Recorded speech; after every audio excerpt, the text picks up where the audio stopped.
The model minority had a few bad days. Talk about bad days. The model minority had a few bad days. May 6, 1882, the model minority had a bad day. The Chinese Exclusion Act was passed into law. Chinese men could come and build the railroad. They could even make their final resting place in unmarked graves under the tracks, but they could never become citizens. December 7, 1941, the model minority had a bad day. Leaders in the Japanese immigrant community, businessmen, priests, newspaper publishers, organizational founders were picked up by the FBI and sent to camps for enemy aliens. Unable to become citizens no matter how long they were here, no matter how many children and grandchildren were citizens, no matter how exemplary their lives to that day.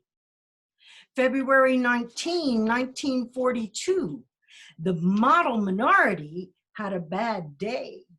FDR signed Executive Order 9066, clearing the way for 120,000 Japanese Americans, mostly citizens born here, some decorated veterans of World War I, to lose their homes, their farms, their businesses, nearly all of their possessions, told, "Take only what you can carry," herded into recently vacated animal stables until they could be loaded onto evacuation trains, windows blacked out, taken far away to concentration camps in very cold or very hot places, crammed into old unused army barracks, gaps between the floorboards, surrounded by barbed wire, watched by soldiers armed with machine guns in guard towers above.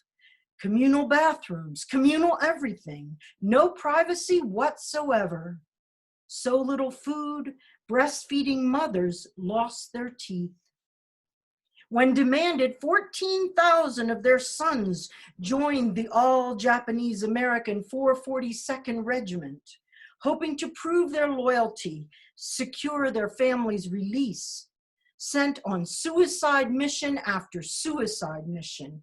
9,486 of them were awarded Purple Hearts, 21 of them Medals of Honor. Still, their families were not set free. Hundreds of parents received the heart-crushing letter while still in the camps. They had an unspeakably bad day. Those who refused to go from concentration camp to combat were sentenced to 3 years in federal penitentiaries as felons. That's at least 1,000 bad days in a row.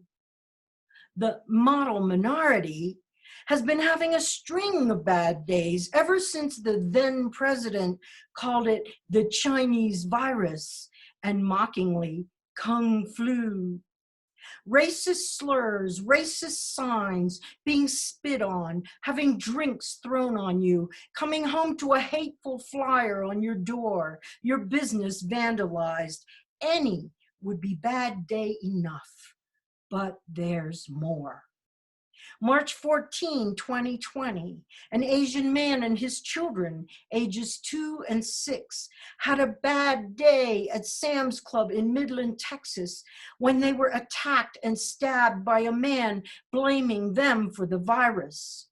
They had a bad day, a really bad day. July 14, 2020, an 89-year-old Asian woman had a bad day in Brooklyn.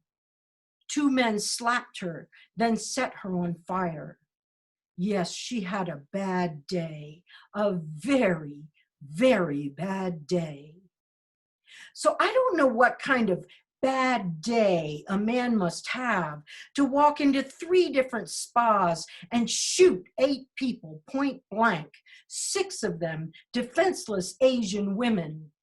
But apparently it was bad enough for a captain from the sheriff's office to stand in front of the cameras and assure the whole nation of his heartfelt empathy and understanding, not for the victims, for the killer.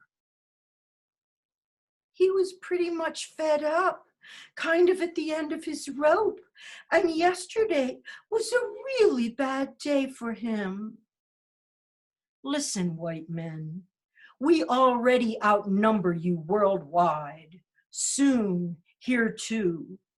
You're going to need to toughen up, learn to suck it up, suffer in silence, quit blaming, swear off violence, and make something of yourself.